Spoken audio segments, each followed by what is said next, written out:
Masih beres rapi, yang tolak reklamasi.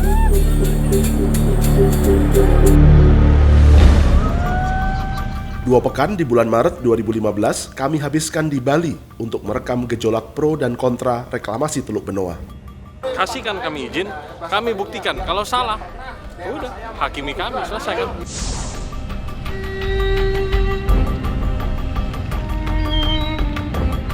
Kami meninggalkan Pelabuhan Padang Bay pada 24 Maret 2015 menuju Pelabuhan Lembar di Pulau Lombok, Nusa Tenggara Barat.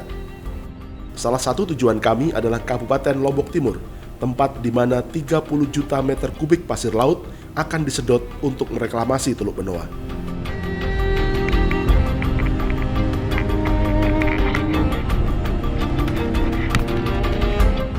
Tapi sebelum itu, kami singgah di sebuah pesantren yang dihuni 1.600 orang dan menyelesaikan sendiri masalah sampah mereka.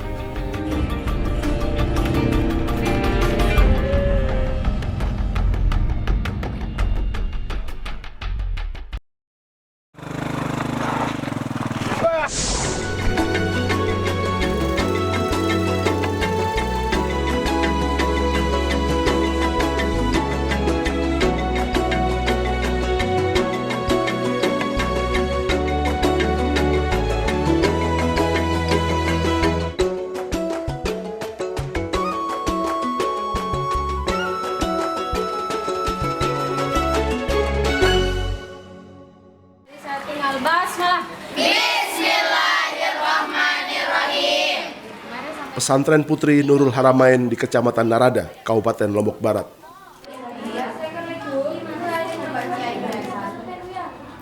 Ketika sebagian siswi sedang belajar, sebagian yang lain sedang piket mengumpulkan sampah. Andita Mustapari dan Resta Triana menjalani gilirannya. Dalam sehari itu kita membuang sampah 3 kali dalam sehari. Sampah kalian apa yang paling banyak? Sampah snack makanan. Suka ngemil ya? Ya. Berarti paling banyak plastik? Ya. Plastik. Itu dipisahkan enggak? Enggak.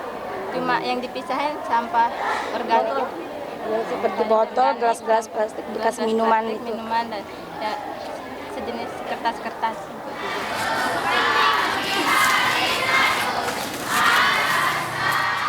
Lalu bagaimana dengan pesantren Putra? Coba dicek guru-guru ketat kepada santri untuk kebersihan sekarang itu. Wah, hebat. Sampai kita aja di kursi tamu itu ada bak sampahnya. Cantik bak sampahnya. Oh, ini tanda sudah mulai memperhatikan kebersihan. Ya. Tuh, lihat. Bagus itu. Ya. Ya. Ya. Ini bagus. Nyuruh santri. Mana Sabirin? Oh, Sabirin. Kemarin Sabirin bawa sampah dari Pondok Putri 4 mobil. Dia bilang 2 mobil ini sampahnya kamar ustazah. Pemimpin pesantren, Tuan Guru Hasanain Juwaini, sedang memberi ceramah di acara pelantikan pengurus organisasi santri atau semacam OSIS. Dalam struktur pengurus, ada seksi kebersihan pesantren. Tuan Guru adalah sebutan penghormatan untuk ulama atau pemangku agama di Lombok. Di sela-sela ceramahnya, ia juga mengomentari laporan kinerja pengurus santri periode sebelumnya. Membawa santri yang gatal-gatal ke pantai sewaktu-waktu. Kendala, kurangnya populasi penyakit gatal-gatal. Jadi kamu harus gatal banyak-banyak ini baru kita.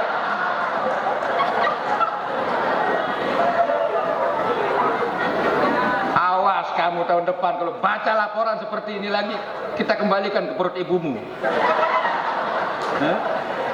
Sementara itu, mobil sampah yang ditumpangi Andita dan Resta tiba di pesantren Putra.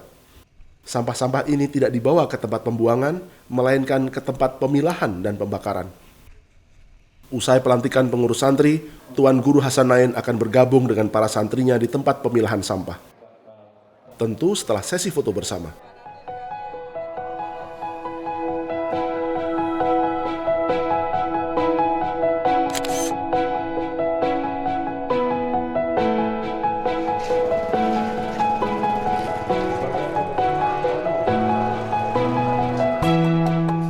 Sementara itu, sampah dari pesantren Putri mulai diturunkan dan siap dipilah, sembari menunggu tuan guru yang sedang salat.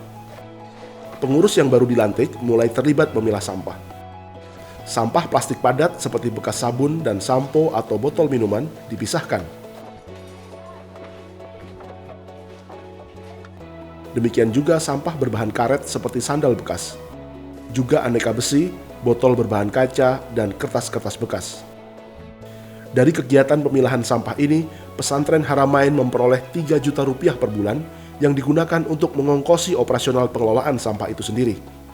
Itu pun baru 15% dari 1 ton sampah harian yang berhasil dipilah. Sisanya, seperti sampah organik dan plastik-plastik kecil, dikirim ke tungku pembakar atau insinerator bersuhu 600 derajat Celcius. Konsep dasarnya adalah anak-anak harus dididik untuk bertanggung jawab terhadap permasalahan yang mereka bikin sendiri. Pondok pesantren mengundang santri untuk belajar, tidak diundang sampahnya. Tetapi mereka tidak mungkin bisa hidup tanpa membuat sampah. Maka mereka harus dilatih untuk menyelesaikan problem yang mereka buat sendiri. Jadi mula-mulanya agak sulit memberikan pemahaman kepada wali santri bahwa anaknya di sini narik-narik sampah, terus begini pakaiannya begini kok harus mengerjakan sampah. Kita katakan jangan anggap menyelesaikan problem ini pekerjaan hina. Ini pekerjaan mulia. Orang yang hidup bertanggung jawab adalah orang yang sanggup menyelesaikan problem yang dia buat sendiri.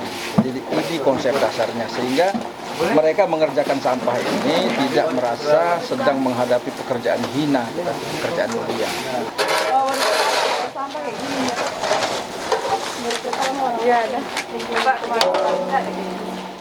Ini kapasitasnya 1 ton sehari. 1 ton sehari, jadi dimasukkan, kemudian nanti dia akan berubah menjadi abu, ya. Abu ini pada dasarnya bisa diimplementasikan langsung menjadi pupuk, tetapi karena bahannya tidak tidak satu, bermacam-macam, dan kita belum meneliti apa saja isinya, maka jangan memberikan pupuk yang dimakan, ya, tanaman yang tapi seperti tanaman ini semuanya ini menggunakan pupuk ini, dan dia besar-besar, umur 2 tahun sudah besar-besar ini dari pupuk ini. Jadi karena bahan abu ini sepenuhnya tidak organik, sebaiknya tidak digunakan untuk tanaman pangan. Tidak di taman untuk yang dimakan, ya. Jadi kemudian Tuan Guru Hasanain menyadari bahwa metode membakar sisa sampah ini bukan cara terbaik dan belum ramah lingkungan. ini lebih banyak kandungan airnya karena bahan-bahan yang seperti plastik, PVC, neon, itu semuanya sudah dipilah, tidak ikut dibakar. Tetapi tentu saja kita juga sudah belajar teknologinya, yaitu dinamakan teknologi plasma.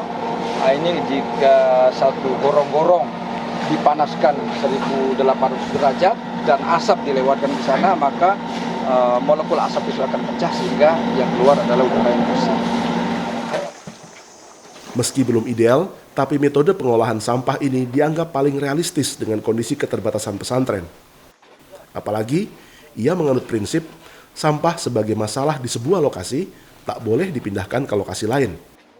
Sebab bagi Hasanain, memindahkan sampah ke tempat pembuangan akhir justru boros energi dan menimbulkan masalah baru bagi warga lain di sekitar lokasi pembuangan.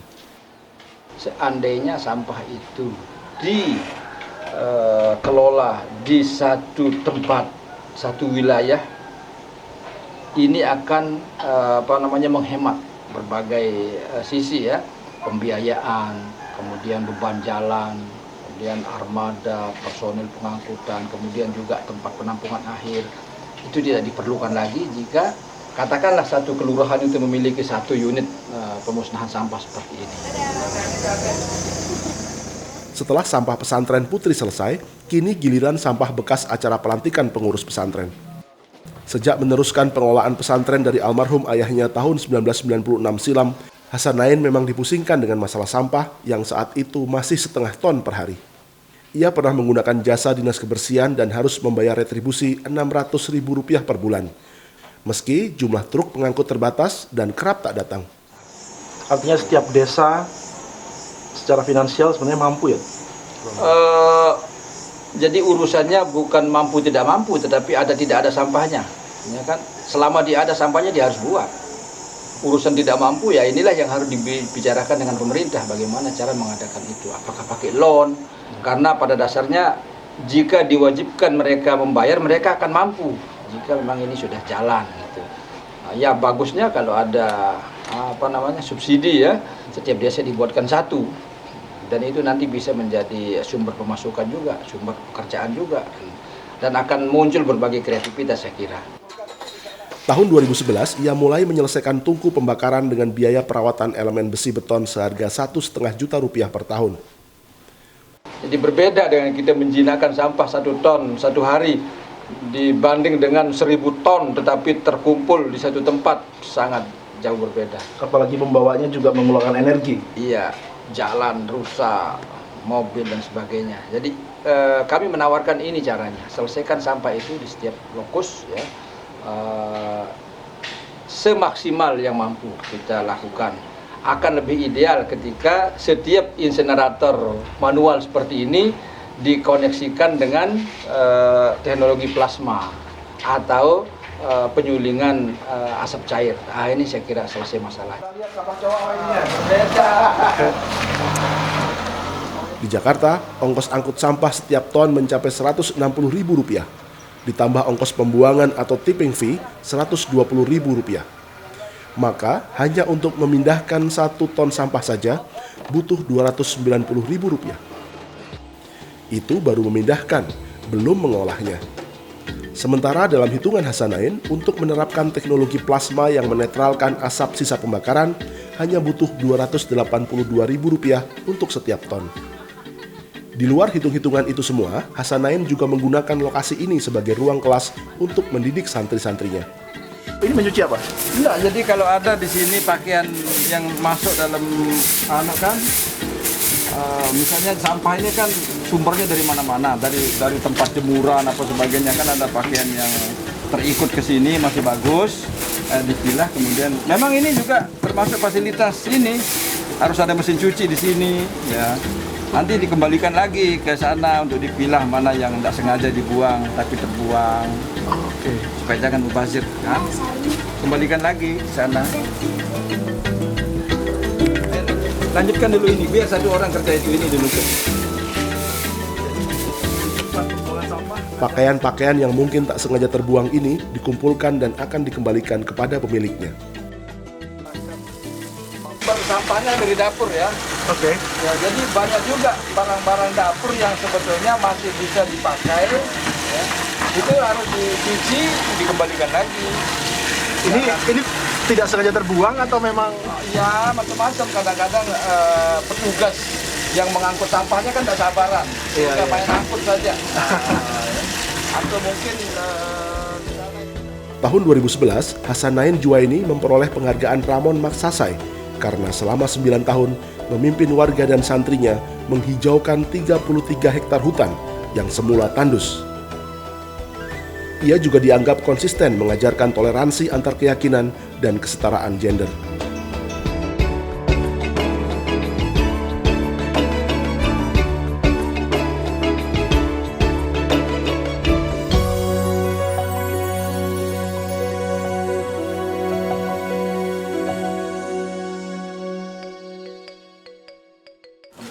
Tuan Guru, di saat banyak pemimpin informal seperti ini telah memiliki pengaruh politik, kemudian masuk ke ranah politik, mengapa Tuan Guru tetap memilih begini?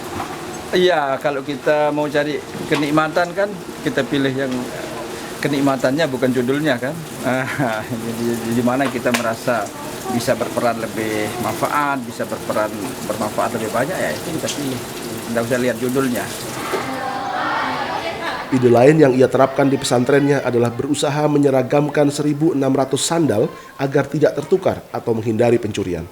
Sebetulnya ini kita belajar dari Jepang. Hanya masalahnya kalau Jepang itu kan semua posisi yang diinjak bersih. Sehingga anak-anak itu kadang-kadang tidak pakai sendal saja masih bersih kakinya. Kalau kita kan belum bisa di sini. Jadi di Jepang itu sendal warnanya sama, hadapnya juga sama, jadi tidak ada kiri, tidak ada kanan, dia sama. Sehingga kalau ketuker itu tidak apa-apa, nggak ada masalah. Tapi belum ada di sini sandal yang dicetak sama bentuknya kiri dan kanan, ya. Itu susahnya maju sendiri itu.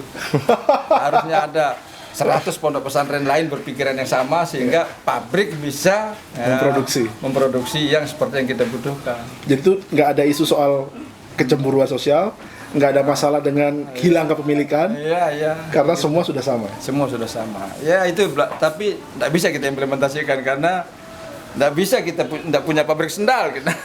Itu bukannya sangat sosialis sekali Tuan Guru? Yang apanya? Soal sendal tadi bukannya sangat sosialis sekali tadi? Iya, sebetulnya di antara bagian untuk menyelesaikan masalah kita, ya, manusia kan makhluk sosial. Ya, kalau dia menghindari gerakan-gerakan sosial, berarti dia tidak manusiawi dong.